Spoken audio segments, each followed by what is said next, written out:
ने अब दूसरे और शहरों के मुकाबले सारे रिकॉर्ड तोड़ दिए हैं और जांच में हर चौथा शख्स कोरोना पॉजिटिव पाया जा रहा है। यानी संक्रमण की गंभीरता को अब लोगों को खुद समझना होगा और सरकार भी इसके लिए पूरे इंतजाम करने में जुटी हुई है। लेकिन उधर मुंबई में भी कोरोना संकट के बीच अब बीएमसी ने सख्ती बढ़ा दी है।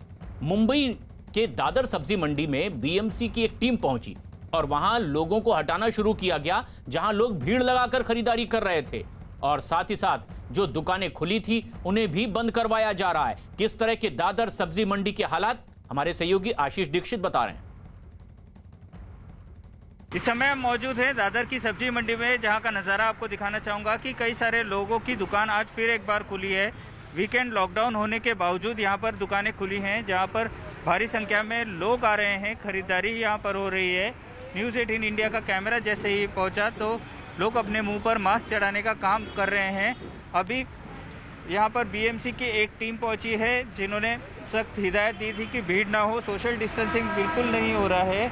जिसके बाद ये जो सारे दुकानदार हैं, ये अपने अपने दुकानों का जो सामान है वो लेकर जाना शुरू हो गया है। बीएमसी की टीम पहुँची है। पूरी तरीके से आपको बताना चाहेंगे कि सोशल डिस्टेंसिंग की धज्जियाँ उड़ रही थी। बीएमसी की जो टीम है वो यहाँ पर पहुँची है और यहाँ से जो लोगों को हटाने का काम है वो फिलहाल बीएमसी करते हुए नजर आ रही है। कैमरा पर्सन अभिजीत के साथ आशीष दीक्षित, न्यूज़ 18 इंडिया। आशीष हमारे सहयोगी मुंबई में मौजूद हैं। आशीष, सख्ती बढ़ाई जा रही है, लेकिन अगर पुलिस को यह फैसला करना पड़ रहा है कि अब जरूरी सेवाओं से जुड़ी गाड़ियों के लिए एक स्टिकर जारी किया जाएगा, तो क्या यह देखा जा रहा है मुंबई में, महाराष्ट्र में, कि बहाने करके लोग जरूरी सेवाओं के नाम पर यूं ही बाहर निकल के आ रहे हैं और इसलिए भी सख्ती करनी पड़ रही है? जी बिल्कुल, साफ तौर पर यही देखा जा रहा है कि लोग बहाने बनाकर बाहर निकल रहे हैं। आप देख सकते हैं जैसे दृश्यों में कि मुलुंड चेक नाका के ये दृश्य हैं, जहां पर पुलिस गाड़ियों की चेकिंग कर रही है। लोग उनके साथ आर्ग्यूमेंट कर रहे हैं, लोग हंगामा खड़ा कर रहे हैं और ये बताने की कोशिश कर रहे हैं कि वो किसी ज़रूरी काम के वजह से ही बाहर निकले हैं। लेकिन आप देख सकते हैं कि यहाँ पर साफ तौर पर पुलिस के साथ ही यहाँ पर हंगामा हो रहा है। लाइव तस्वीरें हम आपको दिखा रहे हैं। हम उन्हीं से पूछते, सर कहाँ जाने वाले हैं? वाश बेसन गया था, लीकेज हो गया था वाश बेसन, वो पानी उनके घर में भर रहा था। आप क्या करते हैं? मैं इंटीरियर का काम करता हूँ। इंटीरियर का काम। सर क्या कहना चाहेंगे, कहाँ पे ये जा रहे हैं? देखो सर, अभी इमरजेंसी सेवा चालू है हर तरफ। ये भाई साहब के पास कुछ भी नहीं है अभी, ना बीएमसी का नहीं है, ना कंपनी का कुछ नहीं है, ना किधर काम के लिए है, ऐसे घूमने के लिए निकले। इसके लिए इनको रोका गया है, इनसे पूछताछ चल रही है। अभी पूछताछ होने के बाद में वरिष्ठ अधिकारी के अनुसार उनको छोड़ा जाएगा।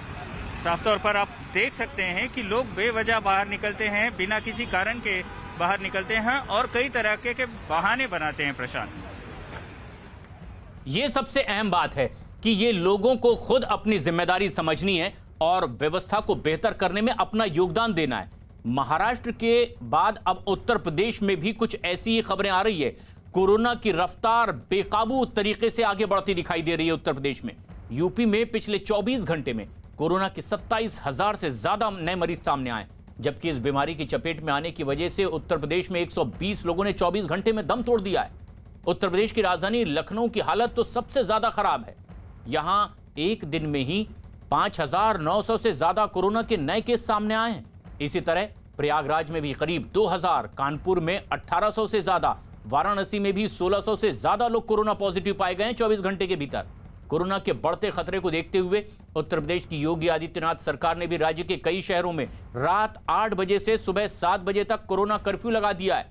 इतना ही नहीं, रविवार को पूरी तरह से उत्तर प्रदेश में लॉकडाउन का भी ऐलान कर दिया गया है, ताकि किसी भी सूरत में कोरोना की चेन को तोड़ा जा सके। उत्तर प्रदेश के कानपुर में वीकेंड कर्फ्यू के दौरान पुलिस की सख्ती भी दिखाई दी। पुलिस वाले शहर में जगह जगह बैरिकेड लगाकर लोगों को रोक रहे हैं, उनकी जांच पड़ताल कर रहे हैं, उनसे पूछ रहे हैं कि आखिर किस वजह से आप बाहर निकले। हालांकि इस दौरान जरूरी सेवाओं को छूट दी गई है, ताकि लोगों को दिक्कतों का सामना न करना पड़े।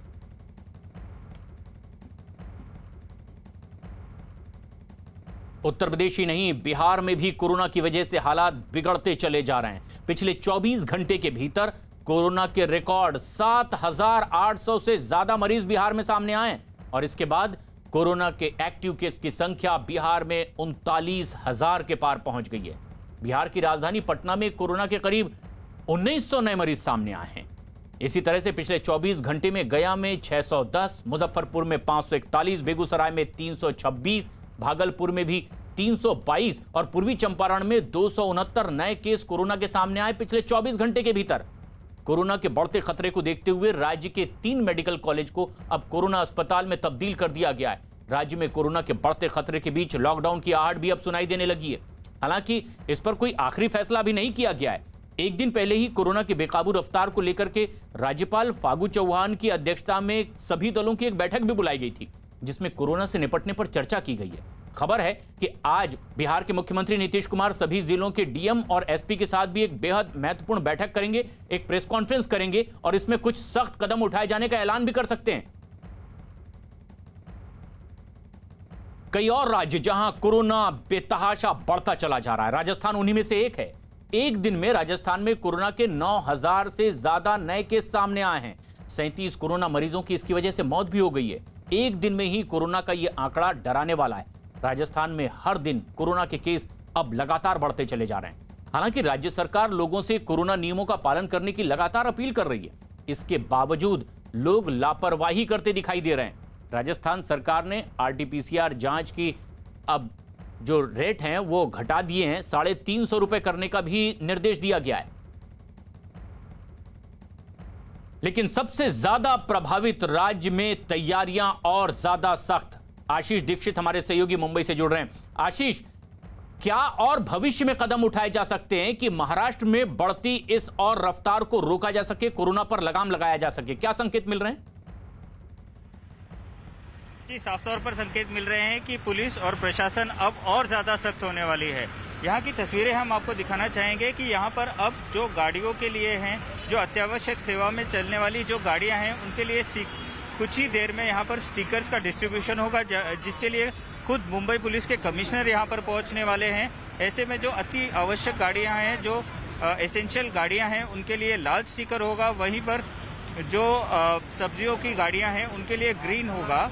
और आपको बताना चाहेंगे कि मेडिकल सेवाओं के लिए जो गाड़ियां जा रही है उन पर पीले कलर का स्टिकर लगाया जाएगा। कुछ ही मिनटों में ये प्रोग्राम जो है वो शुरू होगा। यहाँ पर आपको बताना चाहेंगे कि खुद राज्य के उप मुख्यमंत्री अजीत पवार ने ये बयान दिया है कि अगर लोग कोरोना नियमों का पालन नहीं करते हैं तो सरकार को मजबूरन एक कड़क लॉकडाउन, सख्त लॉकडाउन लगाने की जरूरत बिल्कुल आशीष, और जो सरकारों की ओर से कदम उठाए जा रहे हैं ये समझना होगा